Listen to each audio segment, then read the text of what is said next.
ရေးထားတဲ့ကြပြလေးတွေကလှန်လိုက်လို့ကြားတဲ့ကြပြလေးကိုရွတ်ပြမယ်နားထောင်ကြည့်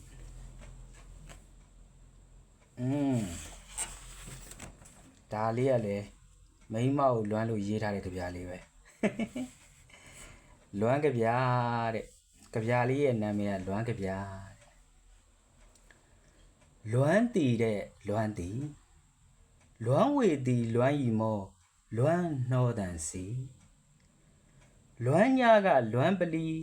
လွမ်းရက်တီချိန်များလွမ်းအနေကြတော့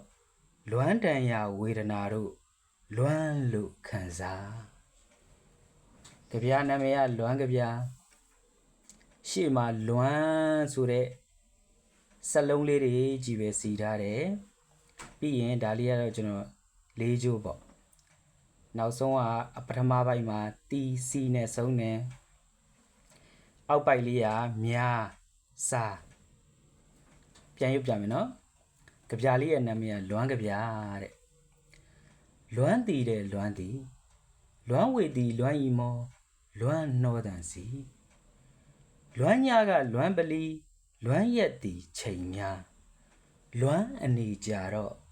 လွမ်းတန်ရာဝေဒနာတို့လွမ်းလို့ခံစားဒါလေးကမိန်းမနဲ့ခွဲနေရတော့အဲတုန်းကမိန်းမခရီးထွက်နေရအဲတုန်းကရေးထားတဲ့ကြပြလေးပါကြပြလေးကိုရော့ဒီမှာပြမယ်နော်ဟိုဘက်ကိုလှည့်ပြီးတော့ဘယ်လိုလုပ်ရမလဲ